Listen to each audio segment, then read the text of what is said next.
بسم اللہ الرحمن الرحیم اللہ کے نام سے شروع جو نہایت مہربان ہمیشہ رحم فرمانے والا ہے۔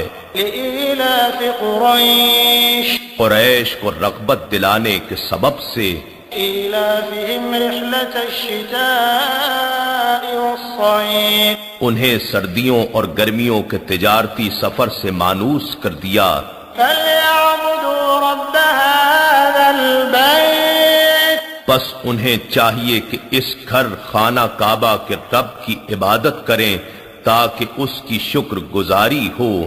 الذي اطعمهم من جوع وآمنهم من خوف جس نے انہیں بھوک یعنی فقر و فاقہ کے حالات میں کھانا دیا یعنی رزق فراہم کیا، اور دشمنوں کے خوف سے امن بخشا یعنی محفوظ و مامون زندگی سے نوازا۔